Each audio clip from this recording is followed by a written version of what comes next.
Il a dit que quand ils vont coiffer maintenant, là, chaque jeudi, là, de lundi qu'au jeudi, ils vont garder et il va passer pour récupérer. Et c'est qu'ils vont faire du vendredi, qu'au samedi, dimanche, lundi. Quand jeudi qui va venir, quand ils vont garder. Il dit, il n'y a pas de souci. Donc avant de descendre, le monsieur lui a donné une somme de 50 000. Ah, lui-même, il ne voulait pas prendre. Le monsieur dit, non, il faut prendre. Tu sais qu'on est devenu des partenaires maintenant.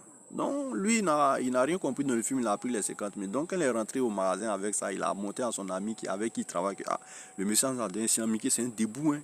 Il dit, ah, désormais, là, quand on va coiffer, on a qu'à garder les cheveux. Là, que lui, il travaille dans une usine de fabrication de caoutchouc. Ils ont besoin de cheveux pour mener tout ça pour faire. Il dit, ah, d'accord.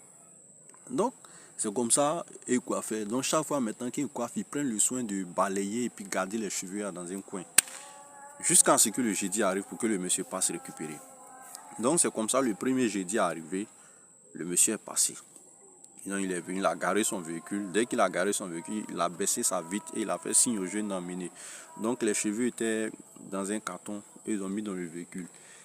Je vous dis que quand il a envoyé les cheveux à la bas, sur le champ, le monsieur a compté 20 billets de 10 000 pour lui donner. 20 billets de 10 000. Vous comprenez? Il a donné 20 billets de 10 000 francs aux jeunes. Donc, quand lui l'a vu, il dit, ah, à cause de ces cheveux, il dit, mais cheveux là, on prend pour travailler dans l'usine, donc ça rapporte de l'argent. Donc, prends. Chaque jeudi, quand je vais venir, ça sera ainsi. Donc, c'est comme ça, il est parti. Donc, le petit, il a commencé à avoir de l'argent. Donc, dans ça, lui-même, là, il allait chez les parents de sa chérie, il allait se présenter aux faire venir sa chérie. Il a loué une maison, chambre, salon, il vivait avec sa chérie. En tout cas, ça allait.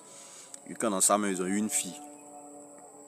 Donc, 1 an et demi dans ça, un jour, il y a un vieux qui est venu pour se faire coiffer. Vous savez que généralement, les vieux, quand ils viennent, c'est pour se raser la tête. Donc, quand le vieux est rentré, il a dit, ah, que mon petit, j'ai entendu parler de toi ici à Mans, on dit que tu coiffes bien, donc il faut me raser la tête. C'est que raser la tête là, ça n'a rien d'extraordinaire, mais il faut le faire. Donc, il a fini de coiffer le vieux, et puis le vieux lui a donné son argent, il est parti. Le vieux même s'est regardé dans les miroirs et puis il dit, ouais, mon petit, tu coiffes bien, et puis il est parti. Donc, le jeudi qui a suivi, le monsieur est venu encore pour reprendre les cheveux. Donc, il lui a remis les cheveux et le monsieur a compté encore 20 billets de 10 000 pour lui donner. Ça s'est passé le jeudi, vendredi, samedi, dimanche. Le vieux en question qui était venu se faire coiffer la dernière fois, le vieux revient. Donc, quand le jeune l'a vu, ah, le vieux, tu reviens d'aussi tôt là, il y a quoi, cheveux, on n'a pas encore poussé. Il dit, mon petit, il faut rentrer. Donc, ils sont rentrés dans le magasin et puis il a dit au petit d'abord que petit, c'est qui tu fais là, je n'aime pas ça. Donc, le petit même, il a vu ça en amusement. Ah, le vieux, il a fait quoi encore? Il dit, petit, je répète, c'est qui tu fais là, je n'aime pas ça.